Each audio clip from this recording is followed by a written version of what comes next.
अस्सलाम वालेकुम, it's short crypto news update. आज हम क्रिप्टो मार्केट की कुछ खबरों को डिस्कस करेंगे, साथ में देखेंगे कि ओवरऑल वीकली ओपनिंग किस तरह की हो सकती है। तो आप चाहें तो खुद भी जाकर जो है वो क्रिप्टो की इस वीडियो को देख सकते हैं, ओवरऑल काफ़ी सारी चीज़ों को देख सकते हैं। अब इनका इस वीडियो में ये कहना है कि जो FTX क्रैश हुआ है तो वो बैंकिंग सेक्टर की तरह काम कर रहा था, आपका पैसा लेके डिफरेंट जगहों पे इन्वेस्ट करता था, और फिर जब आप पैसा लेने जाएँ वो इन्वेस्टमेंट कहीं फंसी हुई हो या उसमें लॉस हुआ हो तो फिर वो इन्वेस्टमेंट आपको नहीं मिलती। इस तरीके से मॉडल जो है वो कोलैप्स कर जाता है, जैसे टेरा लूना और डिफरेंट मॉडल जो है हमें कोलैप्स होते हुए मल्टीपल टाइम्स जो है नज़र आए। अब बैन आर्मस्ट्रॉन्ग, इन्होंने जो है वो FTX के क्रैश से पहले जो है वो काफ़ी ज़्यादा चीज़ें जो है वो शेयर आउट की थी, और काफ़ी ज़्यादा एग्रेसिव वीडियोस थी इनकी, जिसमें इन्होंने बिटकॉइन की प्राइस की मैनिपुलेशंस वगैरह के हवाले से काफ़ी सारी चीज़ें को जो है वो रेज आउट किया था। अब इसके बाद रियल क्योसी का क्या कहना है, फेसबुक मेटावर्स वगैरह के हवाले से काफ़ी सारी चीज़ें उन्होंने जो है वो मेंशन के साथ में ये कहना है कि इनका बाइडेन जो है वो शायद ओवरऑल US इकोनॉमी को ना संभाल सके। नेक्स्ट इनका जो मेन पॉइंट ऑफ व्यू यही है कि bitcoin worried, I am a bitcoin investor as I am an investor in physical gold silver and real estate. ठीक है, अब इनका ये कहना है कि बिटकॉइन का बॉटम जो 10,000 से 12,000 तक ये पूछ रहे हैं, I will get excited not worried. ठीक है, और साथ ही इनका कहना है bet against the Fed Treasury Biden and bet on GS and bitcoin. ठीक है, ओवरऑल यानी कि रिसेशन आएगा और बिटकॉइन जो है वो इस पोजीशन तक भी जा सके, ऑल्दो कि इस पोजीशन पर ही है, कोई खासा डिफरेंस नहीं है। लेकिन यही तमाम प्रोडिक्शन रियल क्लासिकी की जो है वो जून और जून से पहले की थी। The bitcoin chart just look sad, अब इस पोजीशन से जो है वो और नीचे गिरता हुआ नज़र आ सकता है, लेकिन बिटकॉइन जाहिर सी बात है S&P 500 इंडेक्स ऊपर जाएगा तो बिटकॉइन के कहीं ना कहीं होप होगी कि रिकवरी कर जाए, लेकिन साथ में डॉलर करेंसी इंडेक्स जो है वो यहाँ से एक अच्छा सपोर्ट लेकर जो है ऊपर की जानिब जो है वो दोबारा से जाता हुआ नजर आ सकता है। वो आज की वीकली ओपनिंग जो कंसिडर आउट कर सकेगी। Crypto.com accidentally sent 400 million Ethereum to the wrong address, CEO calls concern फर्ड। अब ये भी एक इंपॉर्टेंट क्रिएशन चीज़ें जो है वो थ्रेड आउट कर सकती हैं। अब रॉन्ग एड्रेस के हवाले से जो है वो आपको भी काफ़ी ज़्यादा मोहतात रहना चाहिए। जो हम कॉपी करते हैं वो कहीं ना कहीं हमारे सिस्टम में जो सेफ आउट होता है, आप Window+V दबाएंगे तो आपको क्लिपबोर्ड मिल जाएगा, जहाँ पे आपके प्रीवियस कॉपी जो होते हैं वो सेफ़ होते हैं। तो अब इस हवाले से जो काफ़ी ज़्यादा मोहतात रहा करें कि आपकी जो भी आप जिस चीज़ को भी कॉपी करते हैं, पासवर्ड हो या XYZ कुछ भी हो, उस तरीके से सिक्योर नहीं रहता है, तो काफ़ी ज़्यादा अपने आप को इस हवाले से अपडेट रखा करें। नेक्स्ट है Crypto.com holds 20% of its reserve in meme token ship. तो शिप आने वाले वक्त में कहीं ना कहीं आपको जो है वो कोई अच्छी खबर भी दे सकता है। ओवरऑल जिस पोजीशन पर है यहाँ से तो शिप के हवाले से कोई अच्छी खबर ही मिलेगी, क्योंकि काफ़ी सारे लोग जो हैं वो एग्जिट कर चुके हैं शिप के हवाले से। Crypto exchange Kraken freeze account of FTX और माइडा रिसर्च देयर एग्जीक्यूटिव। अब क्रैकन ने जो है वो FTX के अकाउंट को फ्रीज किया है। साथ में ये इंपॉर्टेंट चीज़ें यहाँ पर देखें तो एनफोर्समेंट डायरेक्टरेट इंडिया है, ये has carried out the research operation on wallet user ID in the Binance crypto exchange, leading to freezing of the 150 Bitcoin equivalent to the reach 22 crore.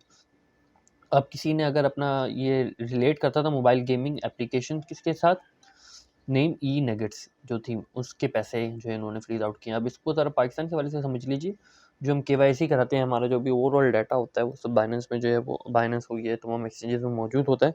आने वाले वक्त में जब रेगुलेशन होगी इस वाले से कोई भी चीज़ होगी, तो ये एक्सचेंजेस जो हैं वो ज़ाहिर सी बात है कि गवर्नमेंट के कहने पर जो है वो आपके अकाउंट को फ्रीज कर सकती हैं, आपके अकाउंट के साथ जो है वो कुछ भी कर सकती हैं। तो इस हवाले से जो है वो अपडेट रहना ज़रूरी है कि कोई भी मुल्क जो है वो किसी भी टाइम जो है वो किसी भी एक्सचेंज को कह सकता है कि वो हमारे जो रेजिडेंट है उसका जो है वो अकाउंट फ्रीज आउट करो। ये सब रेगुलेशंस के अंडर आता है, तो आपका जो भी पैसा है वो एटलीस्ट डिक्लेयर्ड होना चाहिए, ताकि कल को आपके अगेंस्ट कुछ हो तो आप उसको शो आउट कर सको कि ये पैसा यहाँ से आया था, मैंने इस तरीके से जो उसको इन्वेस्ट किया था। नेक्स्ट जो फोकस होगा वो तकरीबन नवंबर का 20 तारीख के बाद से होगा, जहाँ FOMC की मीटिंग के मिनट्स रिलीज़ होंगे, जो इम्पैक्ट करेंगे 14 दिसंबर को जो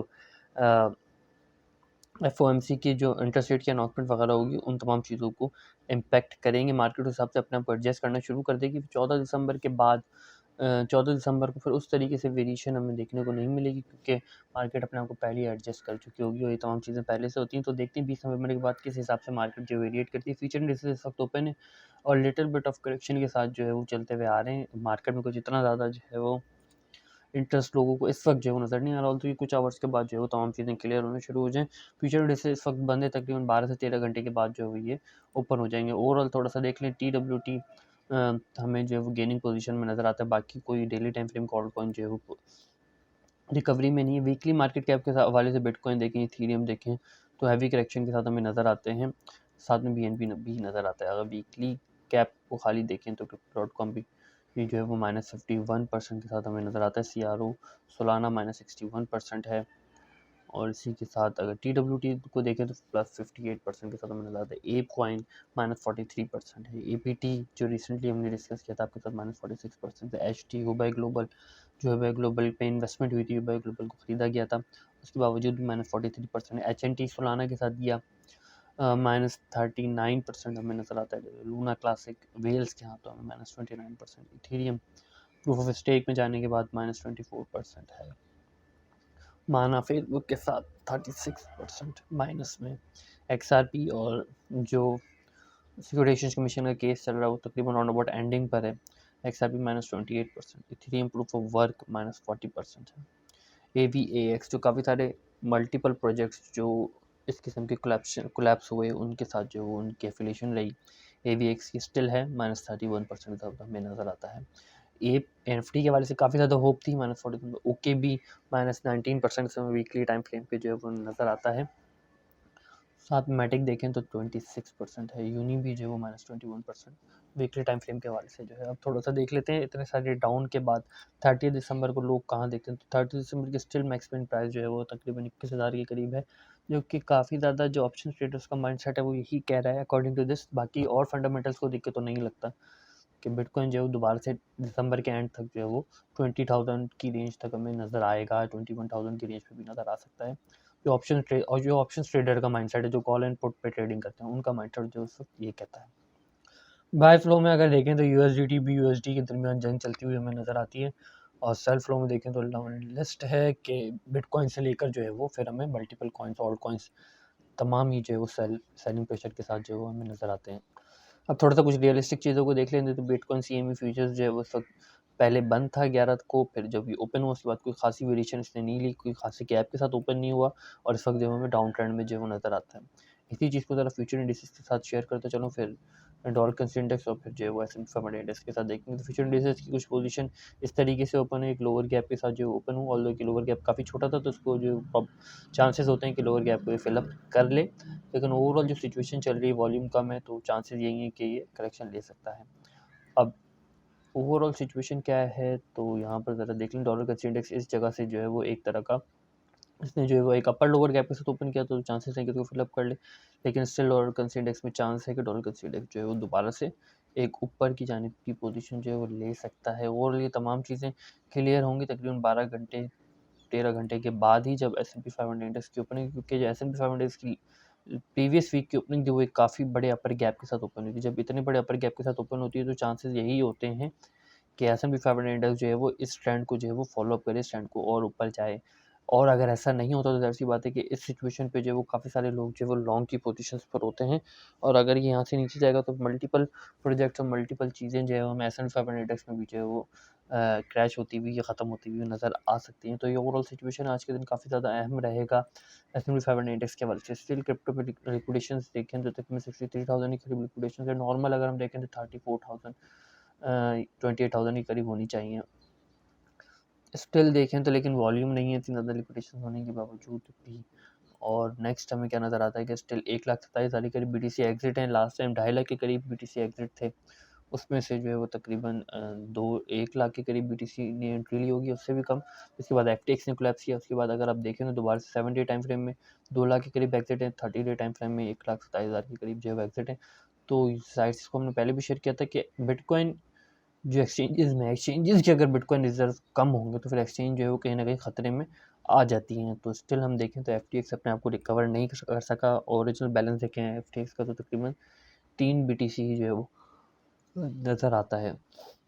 और ये कुछ ये सिचुएशन है, बिटकॉइन ने बिल्कुल अपने एक्सचेंज रिजर्व को ऑल टाइम लो जो है वो क्रिएट कर रहा है, और इतने कम रिजर्व जो है वो अगर आप लास्ट टाइम देखें तो ये सिचुएशन कुछ नवंबर 2021 की थी, और ये सिचुएशन आप देख लें नवंबर 2020 की। खासा बड़ा गैप जो हमें देखने को मिलता है, और ये क्रिप्टो के लिए एक्सचेंज बिटकॉइन के एक्सचेंज रिजर्व को कम होना जो क्रिप्टो के लिए एक अच्छी सिचुएशन है, क्योंकि लोगों का ट्रस्ट एक्सचेंज से ख़त्म हो रहा है।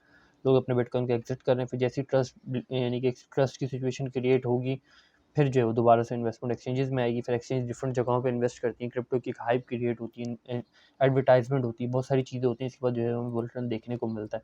तो बुल रन के लिए काफ़ी सारी चीज़ें होना ज़रूरी है, जिसमें एक्सचेंजेस का जो है वो स्ट्रॉन्ग होना भी ज़रूरी है, क्योंकि उन्हीं पैसों से जो एक्सचेंजेस जो है वो एडवर्टाइजमेंट करती हैं, फिर नए लोगों को लेकर आती हैं, और नए लोग जब एंट्री लेते हैं उसी के बाद जो है बुल रन देखने को मिलता है। तो ओवरऑल कुछ चीज़ें डिपेंड करती हैं बेसिक फंडामेंटल से हटकर। मैं मूविंग एवरेज के हिसाब से, ट्रेंड लाइन के हिसाब से देख लूँ, सेम उसी चीज़ को जो फॉलो अप कर रहा है, इसी ट्रेंड लाइन से जो रिजेक्शन ली है, फिर इसी ट्रेंड लाइन पे टेस्ट करके दोबारा से जो ट्रेंड लाइन को रिजेक्शन ले रहा है। और लार्क डेविस का भी ये कहना है कि सिचुएशन जो है बिटकॉइन के लिए अच्छी नहीं है, जो इस वक्त करंट पोजीशन में देखने को मिलती है। पॉइंट ऑफ कंट्रोल मेंटेन करने की कोशिश की जा रही है इस रेंज में। अगर इस रेंज में 2 या 3 दिन जो है वो कोई अच्छा पॉइंट ऑफ कंट्रोल या अच्छा वॉल्यूम मिल जाता है, तो फिर वॉल्यूम के हिसाब से जो है बिटकॉइन के लिए सिचुएशन अच्छी होगी, बिटकॉइन यहाँ से रिकवरी ले सकता है, जो सिर्फ अगर वॉल्यूम को देखें, वॉल्यूम के हिसाब से। लेकिन ओवरऑल अगर हम देखें तो यहाँ पे ना हमें बायर और सेलर का कोई खासा जो है वो फाइट नज़र नहीं आती। स्टिल लोग जो है वो इंतज़ार करें कोई खबर हो जो इम्पैक्ट दिखाए, जिसके बाद बाइंग या सेलिंग जो है वो कॉन्फिडेंस जो है वो हमें मिल सके। लेकिन वीकली टाइम फ्रेम में सिचुएशन ख़राब है। 300 मूविंग एवरेज की जो सपोर्ट बिटकॉइन ने ली हुई थी तकरीबन 13 जून से, उसको जो है वो तोड़ दिया। नेक्स्ट ओपनिंग हमें इस पोजीशन पे नज़र आती है। ये पूरा वीक क्रूशल होगा। अगर 300 मूविंग एवरेज से नीचे की क्लोजिंग करता है बिटकॉइन, फिर हालात जो है वो बुरे हो सकते हैं और ज़्यादा। तो इस वक्त ये सिचुएशन है, बिटकॉइन इस रेंज से अगर ऊपर जाता है तो 17,000 पे रुक सकता है, फिर 18,000 से लेकर 18,400 तक जो बिटकॉइन को रुकने की पूरी कोशिश है। और इस रेंज से अगर नीचे आता है तो मल्टीपल सपोर्ट्स बिटकॉइन को मिलेंगी 14,700 तक। अगर इस रेंज तक भी बिटकॉइन सपोर्ट मेंटेन नहीं कर पाता तो बिटकॉइन और ज़्यादा नीचे जो जा सकता है। ओवरऑल ये सिचुएशन है ये, लेकिन ये सिचुएशन तकरीबन 8 से 10 घंटे के बाद जो चेंज हो जाएगी। इसको जाकर दोबारा से जो एक दफ़ा आप रिव्यू कर लीजिएगा। तो आज का दिन काफ़ी ज़्यादा इंपॉर्टेंट होगा कि S&P 500 इंडेक्स जो है उसको फॉलो अप करता है या नहीं करता। आपकी इन तमाम चीज़ों के बारे में क्या राय, कमेंट में ज़रूर मेंशन कीजिएगा। फिर वक्त तक के लिए इतना ही। फ़िक्र को अपनी दुआओं में याद रखिएगा। खुदा हाफ़िज़। नासिर फ़ी अमान।